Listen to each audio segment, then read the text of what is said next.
କଥା ଆଜି ଅଛି ଘରର ବଡ଼ ପୁଅ ଆଉ ଘରର ବଡ଼ ବୋହୂ ଏମାନେ କାହିଁକି ସବୁବେଳେ କଷ୍ଟ ପାଆନ୍ତି, ସବୁ କ୍ଷେତ୍ରରେ ଏମାନେ କାହିଁକି ଆଗରେ ଥାନ୍ତି। ସଂକ୍ଷିପ୍ତରେ ଭାଇ ଉତ୍ତର ରଖୁଛି, ଆପଣଙ୍କ ମନକୁ ଯଦି ପାଇବ ନା ଛୋଟିଆ କମେଣ୍ଟ ମାଧ୍ୟମରେ ଜୟ ଜଗନ୍ନାଥ ଲେଖିବେ। ଯେତେବେଳେ ପୁଅମାନେ ବାହା ହୁଅନ୍ତିନି ସେତେବେଳେ ସମସ୍ତେ ବଡ଼ ପୁଅକୁ ଭଲ ପାଆନ୍ତି। ବଡ଼ ପୁଅ ବିନା କୌଣସି କାମ କରନ୍ତିନି। ଯଦି ସାନ ଭଉଣୀ ବାହା ହେଉଛି ନା ବଡ଼ ପୁଅର ଭୂମିକା ସବୁଠୁ ଅଧିକ ଥାଏ।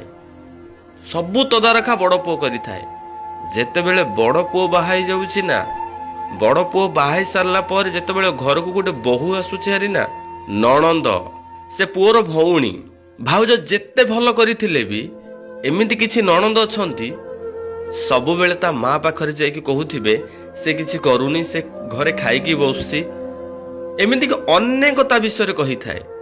ଶେଷରେ ମା ଝିଅ ଏକାଠି ହେଇଯାଆନ୍ତି, ନୂଆ ନୂଆ ଆସିଥିବା ବୋହୂକୁ ବହୁତ ଖଟେଇଥାନ୍ତି।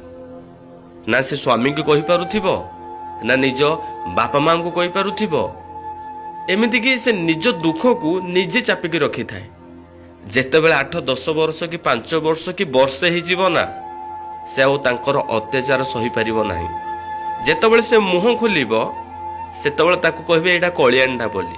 ଯେତେବେଳେ ପୁଅ ବିରୋଧ କରିବ ଆସିକି ମୋ ସ୍ତ୍ରୀ ଠିକ କହୁଛି କି ମୋ ସ୍ତ୍ରୀ ଏଇଟା ଯାହା କହୁଛି ସତ କହୁଛି, ଶେଷରେ ପୁଅ ବି ହେଇଯିବ ମାଇପ ବୁଲ କରା। ଏଇଟା ଭାଇ ସବୁଠି ଘଟୁଛି। ତେଣୁକରି ଆପଣ ଯଦି ପୁଅକୁ ଭଲ ଦେଖିବେ ବୋହୂକୁ ଭଲ ଦେଖିବେ ନା ସେ ଘରେ କେବେ ବି ଝଗଡ଼ା ହବ ନାହିଁ।